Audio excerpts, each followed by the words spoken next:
Assalamualaikum warahmatullahi wabarakatuh. Perkenalkan, nama saya Dana Putri Rahayu dari kelas 7 Shift 2 dengan NIM 1862201336. Di sini ingin mereview artikel yang berjudul Green Competitive Advantage Moderate Environmental Performance, Corporate Image, and Corporate Social Performance on Economic Performance. Hasil karya Ari Eksandi Murtanto dan Regina J. Arsia. Nah, pertama itu di sini ada motivasi atau isu penelitian, research gap, dan fenomena. Motivasinya itu dalam era ekonomi pasar yang seperti sekarang ini menuntut terwujudnya kondisi kinerja ekonomi yang baik. Tidak hanya berfokus pada penciptaan keuntungan yang besar bagi perusahaan, tetapi juga perlu dibarengi dengan perilaku kinerja ekonomi yang etis, menurut Wulandari pada tahun 2013. Tuntutan kinerja ekonomi yang etis berimplikasi pada terwujudnya kegiatan industri sebagai interaksi yang harmonis antara stakeholders dengan pemegang saham atau pelaku usaha itu sendiri, menurut Wulandari dan Hidayah pada tahun 2013. Nah, research gap-nya itu kinerja lingkungan dapat berdampak baik terhadap kinerja ekonomi perusahaan karena pada saat ini investor tidak hanya melihat nilai keuntungan yang dapat dihasilkan oleh perusahaan saja, tetapi juga mulai memperhatikan kemampuan perusahaan dalam mempertahankan kelangsungan hidup lingkungan sekitarnya, menurut Porter dan Van der Leyen. Nah, citra perusahaan mencerminkan persepsi publik tentang tanggung jawab sosial yang dilakukan perusahaan, menurut Trent et al. Pada tahun 2013. Peranan perusahaan dalam hal tanggung jawab sosial kini cukup penting untuk diperhatikan karena beberapa perusahaan mulai memperhatikan dampak sosial dari kegiatan usahanya, menurut Wibisono pada tahun 2014. Pemerintah negara berkembang telah menerapkan strategi pertumbuhan hijau nasional yang komprehensif yang bertujuan untuk mengurangi dampak dan mengubahnya menjadi keunggulan kompetitif yang baru, menurut Altenburg pada tahun 2018. Nah, di sini fenomenanya itu yang pertama, perusahaan adalah alat yang digunakan oleh seseorang atau kelompok tertentu untuk mendapatkan keuntungan yang sebesar-besarnya. Salah satunya itu dapat melihat kinerja ekonomi atau economic performance-nya. Nah, economic performance ini diungkapkan dalam laporan keuangan tahunan perusahaan. Kinerja ekonomi yang baik dapat memberikan gambaran yang baik dan jelas tentang keberhasilan suatu perusahaannya, menurut Wulandari pada tahun 2013. Semua tindakan bisnis dan kinerja ekonomi akan menjadi penilaian pemangku kepentingan, menurut Wulandari dan Hidayah pada tahun 2013. Kritiknya itu, motivasi yang terkait dalam penelitian ini merupakan motivasi yang tertuliskan secara tersirat dan implisit. Research gap-nya itu tidak dijelaskan secara eksplisit, sebaiknya didukungnya dengan hasil penelitian sebelumnya yang berbanding terbalik dan berkaitan dengan variabel yang ditelitinya. Nah, fenomenanya itu sudah dijelaskan secara implisit, belum dijelaskan secara khusus untuk lebih mendukung kesesuaian dengan variabel yang ditelitinya. Nah, yang selanjutnya ini Anda jelaskan artikel utama dalam penelitian ini. Yang pertama itu, kinerja ekonomi yang baik dapat memberikan gambaran yang baik dan jelas tentang keberhasilan suatu perusahaan, menurut Wulandari pada tahun 2013. Nah, menurut MC Williams et al. Pada tahun 2006 mendefinisikan Green Competitive Advantage ini sebagai suatu kondisi di mana perusahaan menempati beberapa posisi dalam pengelolaan lingkungan atau inovasi hijau, di mana pesaing mereka tidak dapat meniru strategi lingkungan yang sukses dan mereka dapat memperoleh manfaat keberlanjutan dari strategi lingkungan yang sukses ini. Dan yang ketiga itu, menurut Fed et al. Pada tahun 2000 menyatakan bahwa citra perusahaan akan membentuk reputasi, sedangkan reputasi yang kuat dibangun dari tindakan operasional sehari-hari yang konsisten dengan nilai-nilai perusahaan.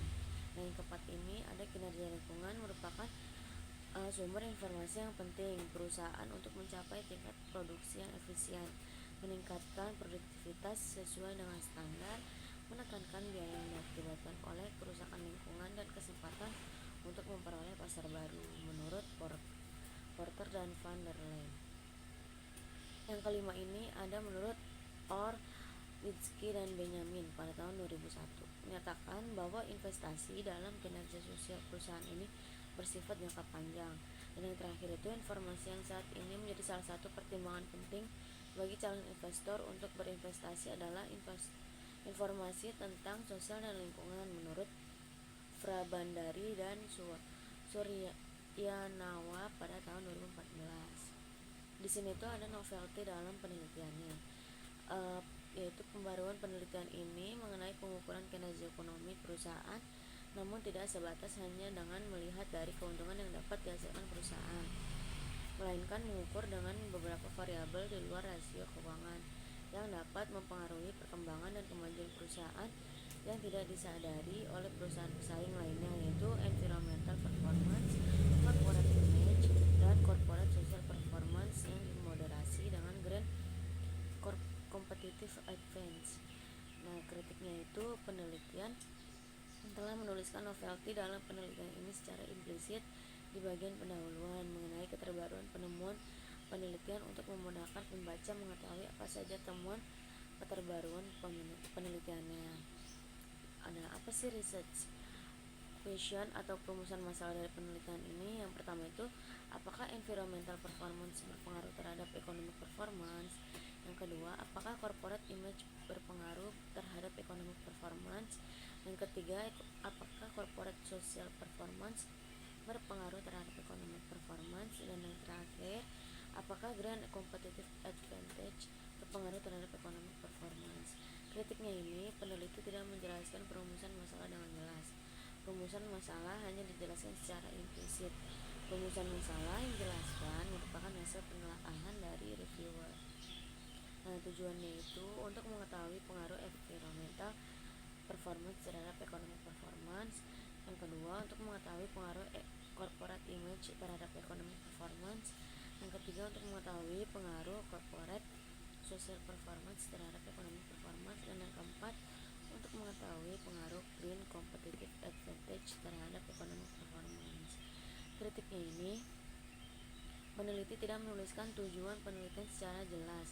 Tujuan dijelaskan secara implisit dan tidak mendetail, sehingga menyulitkan pembaca dalam mengetahui apa saja yang menjadi tujuan dalam penelitian ini. Nah, di sini tuh ada kontribusi dari penelitian ini, yaitu di dalam studi ini menjelaskan hubungan antara green competitive advantage, moderate environmental performance, corporate image, and corporate social performance terhadap economic performance, memberikan pemahaman bahwa kinerja ekonomi itu dipengaruhi beberapa faktor yang menjadikan penilaian investor untuk melihat kondisi keuangan di suatu perusahaan. Kritiknya, peneliti hanya menjelaskan kontribusi penelitian secara implisit. Seharusnya penulis bisa menjelaskan lagi lebih detail mengenai kontribusi dalam penelitian tersebut. Teori yang digunakan itu ada 3. Stewardship adalah penggambaran kondisi manajer yang termotivasi dari target hasil utama kepentingan organisasi, bukan terhadap kepentingan pribadinya, menurut Davis pada tahun 1991. Stewardship ini muncul bersama dengan perkembangan akuntansi. Teori stewardship berkembang akibat adanya ketidakpuasan dan keegoisan serta adanya bentrokan antara prinsipal dan agen dalam kondisi keagenan atau agensi teori, menurut Schillemetz pada tahun 2013. Dan yang kedua itu ada positive accounting theory, yaitu pertama kali dikenalkan oleh Watt and Zimmerman pada tahun 1986. Teori ini dikemukakan dengan tujuan untuk menguraikan, menjelaskan proses akuntansi dari awal hingga masa sekarang dan bagaimana informasi akuntansi disajikan agar dapat dikomunikasikan kepada pihak lain di dalam perusahaan, menurut Kabir pada tahun 2007. Nah, teori legitimasi ini menyatakan organisasi atau perusahaan berkesinambungan bahwa secara harus memastikan apakah mereka telah beroperasi di dalam norma-norma yang dijunjung masyarakat dan memastikan bahwa aktivitas mereka bisa diterima pihak luar atau dilegitimasi. Postulat dari teori legitimasi ini, organisasi bukan hanya harus terlihat memperhatikan hak investor, namun secara umum juga harus memperhatikan hak publiknya, menurut Will Hus pada tahun 2000. Nah, kritiknya ini atas ini berdasarkan hasil pendapat yang diberikan oleh reviewer.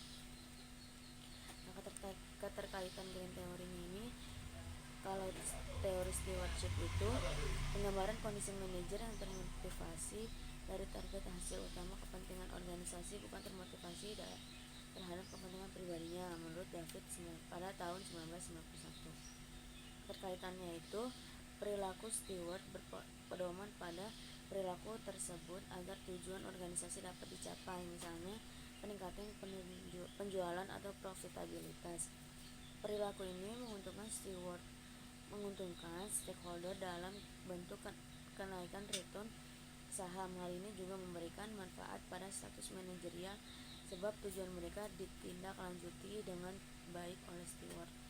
Nah, yang kedua, menurut teori akuntansi positifnya ini, teori ini dikemukakan untuk tujuan untuk menguraikan dan menjelaskan bagaimana proses akuntansi dari awal hingga masa sekarang dan bagaimana informasi akuntansi dijelaskan agar dapat dikomunikasikan kepada pihak lain di dalam perusahaan, menurut Kabir pada tahun 2007.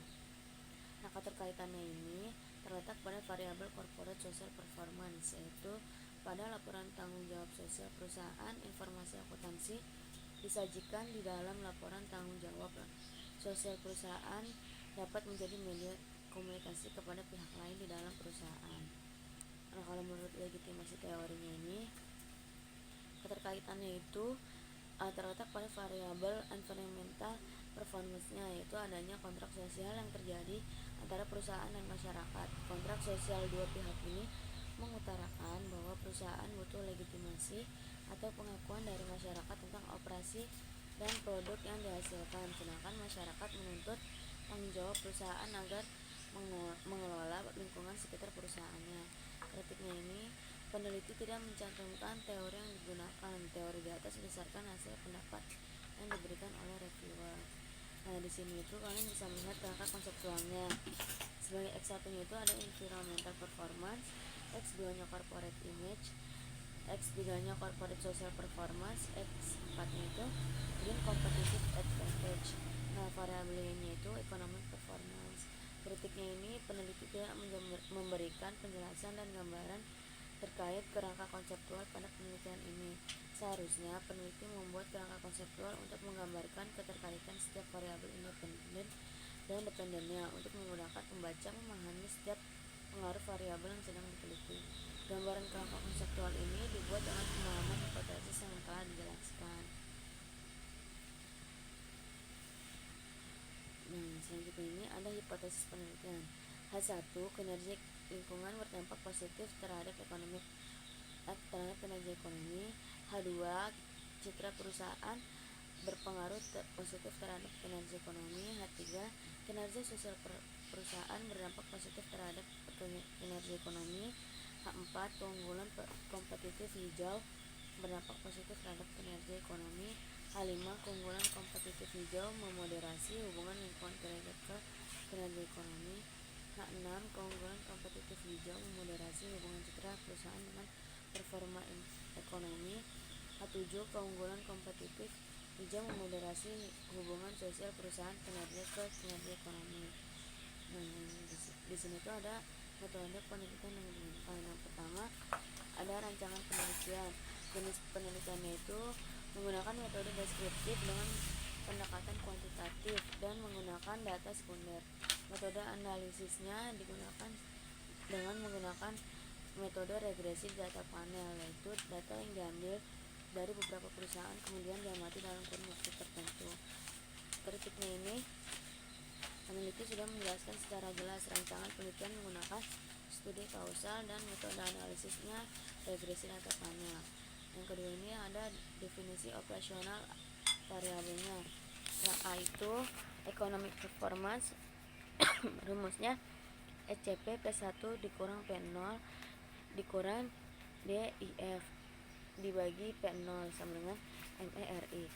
Yang B ini environmental performance itu EMAS 5 garis miring telah secara konsisten menunjukkan lingkungan. Yang kedua hijau P 4 garis miring telah melakukan pengelolaan lingkungan. 3 biru 3 garis miring telah melakukan upaya untuk menuntut lingkungan pengelolaan. Merah 2 garis miring pengelolaan lingkungan tidak dilakukan keluar seperti yang dipersyaratkan oleh hukum. Hitam 1 garis miring sengaja melakukan suatu perbuatan atau kelalaian yang mengakibatkan pencemaran lingkungan, kerusakan atau pelanggaran peraturan perundang-undangan. Yang C corporate image-nya itu rumusnya N kecil per N besar. Yang D corporate social performance-nya ini IMRP. IMRP itu employee cash payment dikurang salary payables and employee dibagi total sales, atau SPRP expenditures for donation dibagi total sales. Yang E green competitive advantage. R&D intense itu rumusnya R&D expense sebagai sales. Profitabilitasnya itu menggunakan ROA, yaitu after tax profit dibagi total aset. Dan sales growth yaitu sales dikurang sales T dikurang I dibagi sales dikurang 1. Nah, kritiknya ini peneliti sudah jelas menjelaskan indikator pengukuran dengan jelas dan hasil dari pengukurannya. Nah, teknik penarikan sampel ini menggunakan purposive sampling. Perusahaan manufaktur terdaftar di BI periode 2003 sampai 2017. Kritiknya ini peneliti sudah menjelaskan secara jelas teknik pengambilan sampel yang digunakan.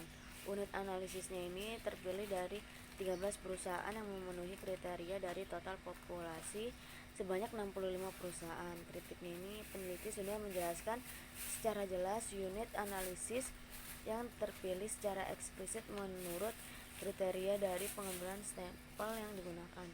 Jenis datanya itu menggunakan data sekunder yang diambil dengan metode studi dokumentasi dari data laporan keuangan telah terdaftar di BI. Kritiknya ini peneliti sudah menjelaskan secara jelas jenis data yang digunakan walaupun secara implisit. Uji kelayakan model ini menggunakan regresi data panel dan uji hipotesis. Kritiknya itu peneliti sudah menjelaskan secara jelas jenis data yang digunakan walaupun secara implisit.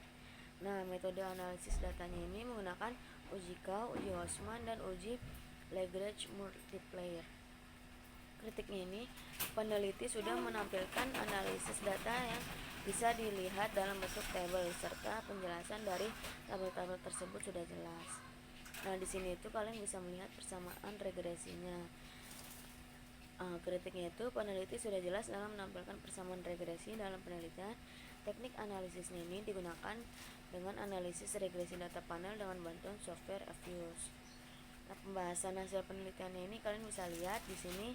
Rata-rata nilai NFP-nya itu sebesar 0,047956, yang artinya setiap kenaikan satu satuan kinerja lingkungan akan meningkatkan sebesar 0,047956. Rata-rata nilai koefisiennya ini menurut citra variabelnya itu sebesar 0,157367. Artinya setiap kenaikan satu satuan citra perusahaan akan meningkatkan sebesar 0,157367. Nah, di sini ada rata-rata nilai koefisiennya. Corporate social performance yaitu sebesar 0,414844, yang berarti setiap kenaikan satu satuan corporate akan meningkat sebesar 0,414844. Rata-rata koefisien variabel green competitive advantage-nya ini 141,5330, yang artinya setiap kenaikan satu unit green competitive advantage akan meningkatkan sebesar 141,5330. Nah, rata-rata koefisien keunggulan bersaing hijau moderasinya ini sebesar 9,309344, yang artinya setiap kenaikan satu kesatuan kinerja lingkungan, sedang keunggulan kompetitif hijaunya itu akan turun sebesar 9,309344. Rata-rata koefisien keunggulan bersaing hijau memoderasinya yaitu sebesar 0,285568, yang berarti setiap kenaikan satu satuan keunggulan bersaing hijau akan turun sebesar 0,285568. Nah, koefisien bersaing hijau memoderasinya corporate social performance ini sebesar 45,922, 37 yang artinya setiap kenaikan unit Green Competitive Advantage memoderasi corporate social performance ini akan meningkat sebesar 45,92237. Nah, di sini tuh ada hasil hipotesisnya. Di sini menurut nilai F statistiknya itu sebesar 8,355,806. Sedangkan F tabelnya itu dengan taraf alfanya 5%, DLF K-1 nya 4 dan DF2 NK-nya 31 diperoleh nilai F sebesar 2,68. Dan di sini kalian bisa lihat dan diartikannya itu variabel bebas dalam penelitian ini yaitu kinerja lingkungan, citra perusahaan, dan kinerja sosial perusahaan berpengaruh terhadap kinerja ekonomi dengan keunggulan kompetitif hijau sebagai variabel moderasi, sehingga model ini dapat dikatakan fit dan layak untuk dilanjutkan. Nah, menurut adjusted R-square-nya ini sebesar 0,627050 yang menunjukkan kesesuaian atau kompatibilitas model karena signifikasinya ini lebih besar dari 0,05. Maka hipotesisnya itu tidak dapat ditolak dan berarti model tersebut mampu menjelaskan hubungan antara variabel dependen dan dependennya.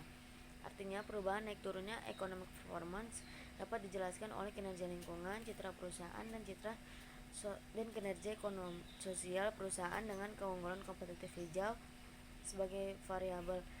Moderatingnya itu sebesar 62,70%, sedangkan sisanya 37,30%.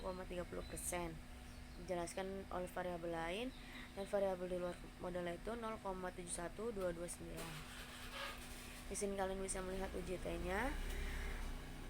Di sini itu berpengaruh terhadap kinerja ekonomi, sedangkan strategi bisnisnya itu tidak berpengaruh terhadap kinerja ekonomi dan sustainability. Reportingnya itu juga tidak berpengaruh. Kritiknya ini, peneliti sudah menjelaskan hasil uji hipotesis secara jelas dan implisit dalam penelitian ini. Nah, kesimpulan, keterbatasan, dan implikasinya itu, kesimpulannya itu hasil penelitian menunjukkan bahwa kinerja lingkungan berpengaruh positif terhadap kinerja ekonomi, dan setelah dimoderasi oleh keunggulan kompetitif hijau, kinerja lingkungan berpengaruh positif terhadap kinerja ekonomi dengan nilai koefisien lebih besar. Citra perusahaan tidak berpengaruh, tapi setelah dimoderasi oleh keunggulan kompetitif hijau ini, citra perusahaannya itu berpengaruh positif. Nah, kinerja sosial perusahaan tidak berpengaruh terhadap kinerja ekonomi setelah dimoderasi oleh keunggulan kompetitif hijau, juga tetap tidak berpengaruh. Kritiknya itu, peneliti sudah implisit dalam menjelaskan kesimpulannya. Nah, keterbatasan penelitiannya itu, peneliti tidak menjelaskan keterbatasan dalam penelitian ini. Implikasinya itu, peneliti tidak menuliskan implikasi penelitian sebagai bahan pertimbangan dan masukan untuk peneliti yang selanjutnya. Sekian video dari saya. Bila ada kesalahan kata, saya mohon maaf. Wabillahi taufiq wal hidayah. Wassalamualaikum warahmatullahi wabarakatuh.